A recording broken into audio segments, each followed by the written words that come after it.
All right, guys. So I want to do a video. So somebody asked me, "Oh, I thought you stopped watching wrestling. I thought you stopped watching wrestling." So I kindly still do stop watching WWE products. Um, I try to keep up with NXT. Um, and even that's kind of swindled down a little bit too. Hell, it's funny. Someone mentioned it too. I forgot his name, but he said AEW as of right now has New Japan roster of 2016 and 2017 and NXT roster of 2016 and 2017 ish a little bit too, with the signings of Andrade and Black. And I'm like, they kind of do. All he needs is the Velveteen Dream, uh, Adam Cole, and Undisputed Era. They pretty much have that whole roster. So here's my thoughts. So why this video stated why AEW is better than WWE. I'm gonna look at every angle because a lot of people are like, well, the wrestling's not better.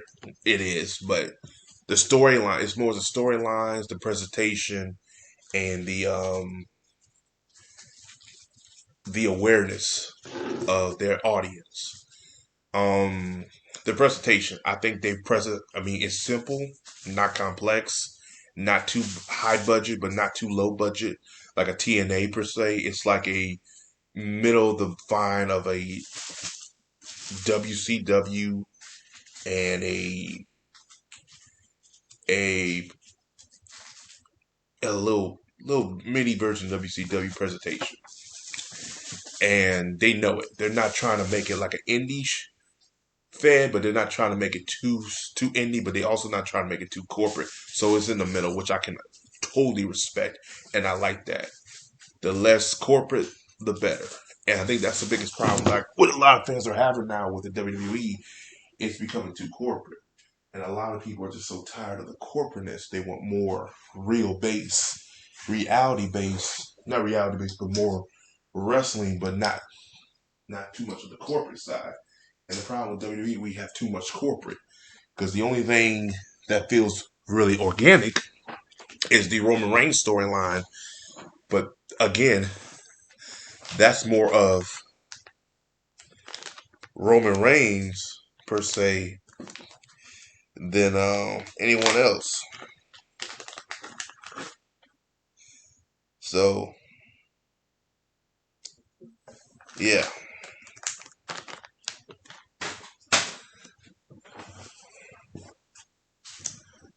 But anyway, uh, so that's where I'm going on with the presentation wise. The second one, and the biggest one as of right now, of me talking about it, is the storylines. It feels like everybody has a storyline. The only storyline I can say right now WWE got going is the Roman Reigns one, but that's been going on for almost a year. And there's no storyline for Bobby Lashley. There's hardly no storyline for Drew McIntyre. If those two are not together, they're feuding, but it's not really a storyline. It's more of them just feuding. There was a storyline prior to that, but then now there's nothing. Then the Hurt Business got dismissed, which was the most stupidest, craziest idea that Vince McMahon has ever done. You have one of your second highest acts next to the Roman Reigns storyline, and you cut it because you had one on Raw, you had one on SmackDown, but you cut it. Why would you cut one of your hottest angle, one of your hottest acts, and hottest faction in years? You had your black version of the Evolution. You had your new kind of corporation, a new Nation of Domination, but more modern. And he just cut it. So I was like, okay, whatever. That's your loss.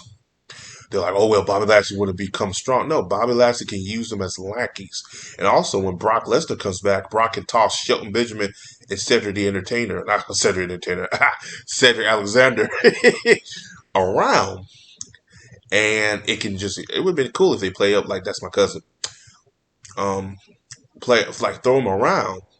Because yeah, Bobby can't take too many throws. And Cedric and Shelton can both do that because they're both light enough and they're both agile enough that they can land somewhere on their body where they won't hurt themselves as much as Bobby Lashley because he's a big guy. And MVP too, he can't take too much of those either. So you have that conflict right there. So when Brock does come back, he gotta be he'll be stiff with Bobby, but both of them will be stiff. I mean, but I just like I said, whoever Vince didn't really think this through, and that's what he's been doing lately, not thinking things through throughout the whole planning storylines throughout the whole year. You have Kenny Omega and Hangman Page that's been built up since what last December with Winter's Coming, or not Winter's Coming, but previous when they broke up as a tag team. So that's been building up. Granted, I didn't like how Kenny didn't turn on him like he should have turned. I guess they wanted to swerve the fans because they said, "Oh, fans know what's going to happen." Which is sometimes it's okay if fans know, but I didn't like that. I didn't like how just Kenny just turned on John, but I mean, it did lead to a surprise, so whatever. Um, and knowing their awareness of their audience. What I mean by that is AEW knows their audience to the point where they're not belittling them, they're not discrediting them, they're not saying you're stupid for liking. They're not doing that, and we know you know. But we still gonna show it to you anyway and not assault their intelligence.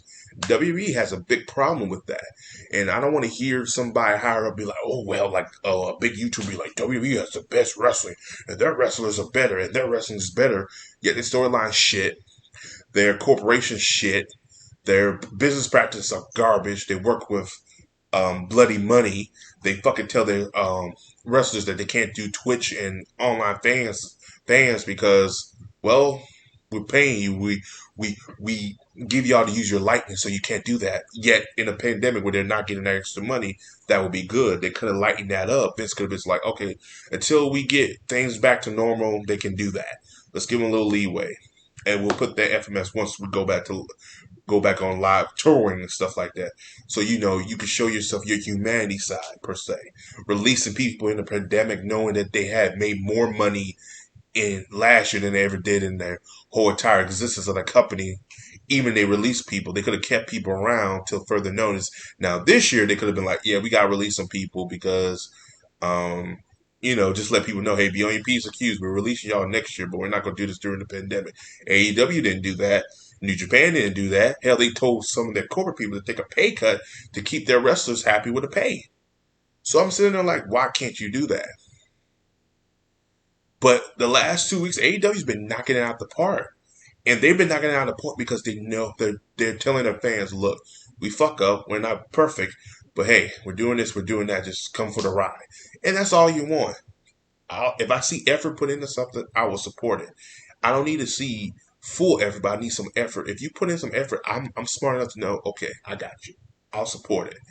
If you want to swindle me, lie to me, dismiss me, talk to me like I'm a child, knowing that I'm not, talk to me like I'm your WWE universe, knowing you belittle people, you talk shit about them, and then you quick to fire your wrestlers.